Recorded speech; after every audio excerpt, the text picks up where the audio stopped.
This isn't 2016 where, he lost by several million votes in the popular vote, but won the counties that were important and just by the skin of his teeth got in.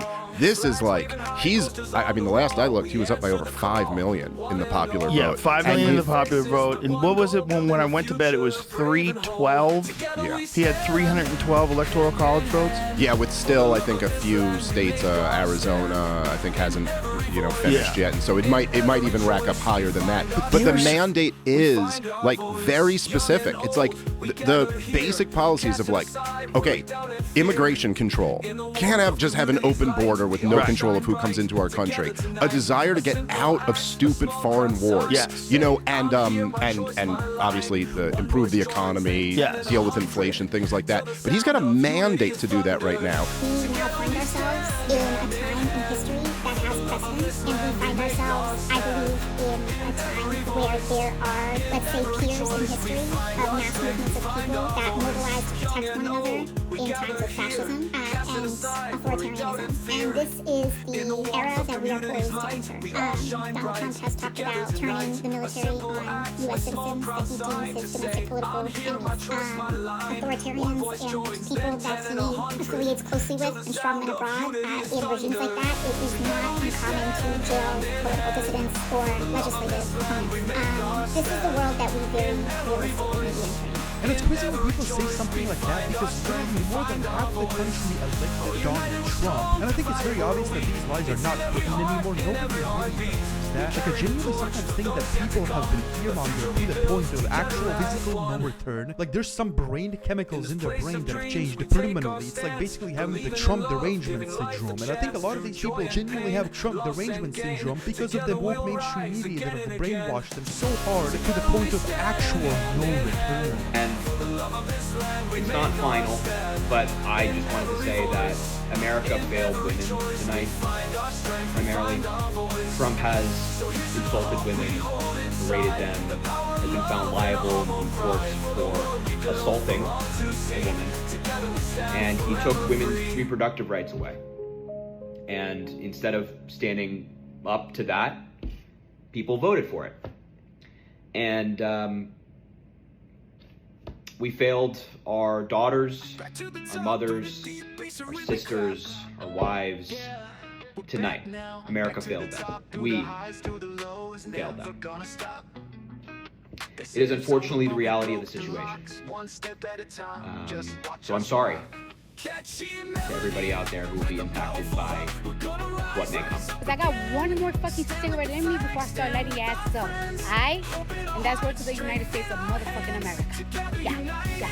Also, Angel Reese, the famous women's basketball player, made series of tweets after waking up and realizing that Donald Trump has won. Woke up speechless. I'm so disappointed in America. Some of you just couldn't selfishly put your pride aside. We begin with breaking news from Syria. President Bashar al-Assad has reportedly fled the capital Damascus to an unknown destination after rebel forces entered the city, meeting little resistance. The insurgents have declared the city free from Assad's rule that lasted for decades, less than 2 weeks after launching their lightning offensive. Citing senior military officials, Reuters reports that the Syrian Army Command has notified its officers of the fall of the regime. Syria's Prime Minister Mohammed al-Jalali has announced he is ready to cooperate in a peaceful transfer of power with any new leadership chosen by the people. President Biden is looking at the situation in Syria with cautious optimism. He's waiting to see what leadership group will fill the vacuum left by President Bashar al-Assad. It's a moment of historic opportunity for the long-suffering people of Syria to build a better future for their proud country. But over the last week, their support collapsed, all three of them, because all three of them are far weaker today than they were when I took office. Is given to Ukraine and Israel, which he says has shifted the balance of power in the Middle East. Moving forward, the president says the U.S. will engage with different Syrian groups, though he knows some of the rebels have their own ties of terrorism. Administration officials also say they need to make sure there is no resurgence of ISIS. To that end, yesterday, the U.S. launched dozens of strikes on more than 75 ISIS targets in central Syria. General Michael Eric Corella says there should be no doubt we will not allow ISIS to reconstitute and take advantage of the current situation in Syria. The U.S. has another priority, securing the chemical weapons possessed by the Assad government, preventing them from getting into the wrong hands. So the Biden administration says it has no intentions of intervening militarily. On that point, the administration and President-elect Trump agree. So you just heard President Biden say that the reason this has happened is because Iran and Russia has been weakened. Should the Biden administration take credit for the toppling of Assad in that way? I wouldn't say that they should. Most of the steps along the way that got us here, mainly the fight that Israel has launched against the proxies of Iran, Hezbollah in Lebanon, and Hamas in Gaza, the administration has not been supportive. The administration has always called on de-escalation and sort of a band-aid solution in that part of the world. And again, it's like you said, we thought the adults were in the room. That's why people voted for Biden. A return to normalcy, a return to competence.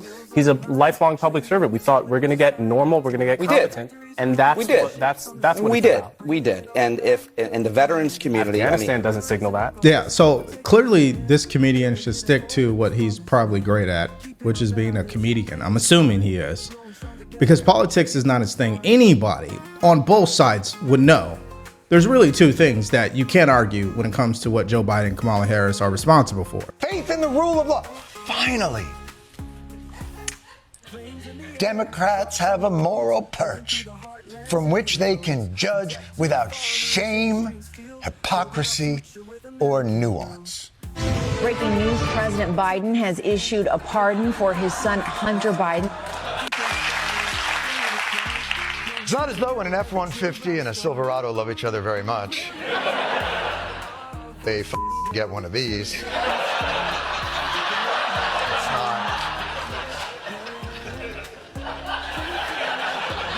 What is going on?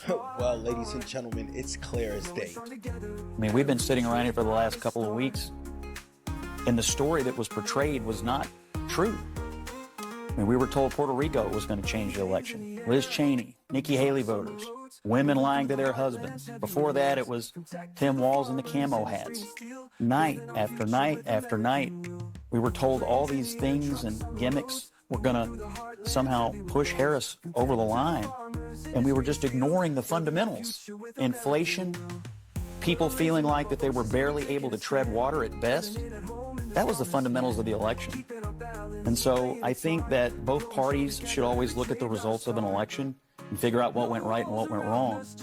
But I think for all of us who cover elections and talk about elections and do this on a day-to-day basis, we have to figure out how to understand, talk to, and listen to the half of the country that rose up tonight and said, we've had enough. Here he is, starting with the rank-and-file Democrats in Congress like Jamie Raskin. This is what Biden's decision has done.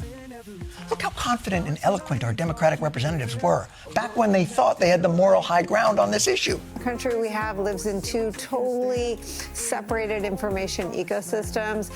Whatever happens, we'll have to really understand the information consumption that young men have and why they think that the economy will be better under Donald Trump when it never was. And that's what makes the timing, I think, of President Biden's decision to step down after the debate something that, if she does in fact lose, will be under a microscope. I think it's one of the big questions moving forward. If she were a 6'4" white man from Arkansas or from Florida, and she ran a good middle of the road campaign talking about reaching out, do you think she would be losing by that much? If she could like chew tobacco and carry a shotgun and talk about football and be a guy's guy, I mean, you tell me. As a woman of color, I was so hopeful that a mixed race woman married to a Jewish guy could be elected president of this country. And I think that it had nothing to do with policy. I think this was a referendum of cultural resentment in this country. I'm speechless. I mean, Emily, if it had been a tall white man, I mean, you want to know who plays the race card? Come on. The cultural resentment I heard was from everyone that we just heard in that montage, that is exactly what the American people rejected, which was shoving people into very hideous, very stereotypical, very degrading boxes. It was painting with a broad brush stroke entire skin colors and geographical locations and education realms and everything. I mean, the American people are so exhausted by that narrative, that very stale, very toxic, very divisive narrative, and that is what they rejected. And Donald Trump has rejected it too. That was Kaylee's point last block, that the president has committed to unity. The chaos that was that was consistently referenced by the left, that was sown by the left. Right. Under President Trump's watch, there wasn't any chaos stoked by his followers or him. We were actually at peace globally and within the country. It was a very specific source, and we heard a bunch of them just now. I'm just trying to figure out who they love. They don't want the 6'4" white man from Arkansas. They're mad that I guess that's what it would have taken for her to win. They made black men angry, Latino men. Like, who do they love? I guess I don't know what box that people have. I mean, that is disgusting. Kristen Welker, though, was the only one who pointed out, Sandra, that this might have been a failure of democratic principles to put the guy, off to the side and put her atop the ticket without the vote. I mean, she was really legitimately trying to drill down on what happened. I think you have to immediately point out that the data speaks for itself. But in this moment, it's also important to remember that our democracy is not built around one person or one job. And I have every confidence that pro-democracy forces in this country will continue to stand up and make their voices heard. This isn't 2016 where, he lost by several million votes in the popular vote, but won the counties that were important and just by the skin of his teeth got in. This is like, the last I looked, he was up by over 5 million in the popular vote. Yeah, 5 million in the popular vote. And what was it when I went to bed? It was 312. Yeah. He had 312 electoral college votes. Yeah, with still, I think, a few states, Arizona, I think hasn't, finished yet. And so it might even rack up higher than that. But the mandate is like very specific. It's like the basic policies of like, okay, immigration control. Can't just have an open border with no control of who comes into our country. A desire to get out of stupid foreign wars. Yes. And obviously improve the economy, deal with inflation, things like that. But he's got a mandate to do that right now.